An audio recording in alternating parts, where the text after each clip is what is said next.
It's Wednesday, November 29, and this is NHL Rumors. Well, the teams that are in the news today, of course, are the Toronto Maple Leafs, the Vancouver Canucks, and the Edmonton Oilers, all looking for help and out combing the market. Let's talk about the Leafs first. The Maple Leafs, of course, situation has gotten a little bit more critical with the recent injury to Mark Giordano. Giordano went down the other day with a upper body injury. Not sure how long he's going to be out, but he joins Timothy Liljegren, who's still on the sidelines, and of course the more acute John Klingberg, who looks like he's going to be out for an extended period, potentially the season. Klingberg, of course, suffering with that hip injury. He's going to be put on LTIR, expected any day here, and that'll free up $4.15 million of cap space for the Leafs to go and make something happen. And boy, they're looking hard for some defensemen right now. One of the guys who could, of course, be an easy ad for the Leafs would be Ethan Bear. Bear, of course, has been working out in Kelowna. I've mentioned before he's available to sign on very, very quickly. So Bear, I think, is a guy they're going to look very closely at. Of course, a couple of other guys that have been in discussion recently. Andrew Peeke is getting a lot of attention these days. Peeke, I've talked about really for the last couple of weeks. He's been available from Columbus, not really playing right now, so he's cooling his jets and waiting to get on ice, and I think the Leafs might be a good place for him. He's a right-hand shot. He checks in at 6'3" and almost 200 pounds. Peeke is a guy that defensively has usually been quite strong in his own zone, but last year suffered through a -41 season with the Jackets. Now, that's not really a strong endorsement for his defensive capability, but I think that might have been an outlier. In any case, I think he's a guy that's going to be of interest. A $2.7 million deal with a couple of years left makes him an easy ad, and I think Peeke could very well be in a Leafs uniform very, very soon. The other guy that I've been talking about, of course, is Mario Ferraro. Ferraro is available out of the San Jose Sharks. Ferraro's been there about 7 years. He checks in at 5'11", 185. He's not a big guy in the blue, but does play strong. And of course, he was a second-round pick out of UMass, so he's a strong player that I think generally has looked very capable for the Sharks. Takes care of business in his own zone. He can also move the puck effectively. So I think Ferraro's a guy that's definitely on the radar of the Leafs. You're going to see some moves with the Leafs probably later this week or early next week. Brad Treliving is definitely on the prowl right now to pick somebody up.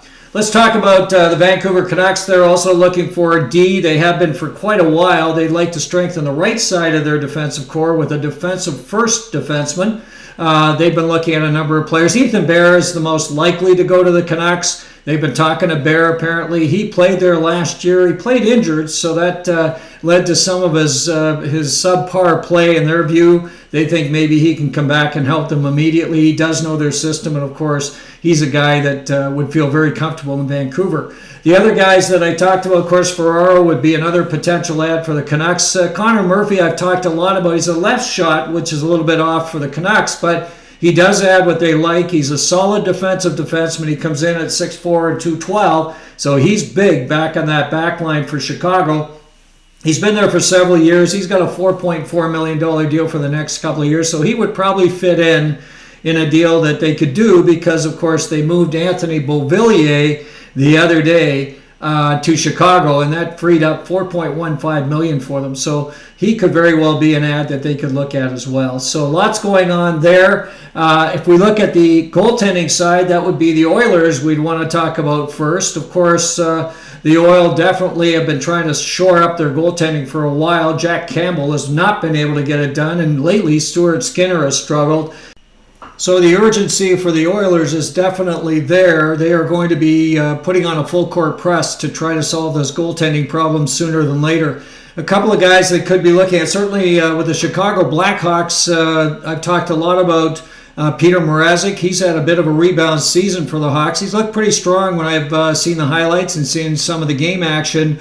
I think he'd be a guy that could come in and help the Oil, and I've talked about him numerous times. They'd have to give up something if they wanted to move Jack Campbell, and I think they'd like to do so.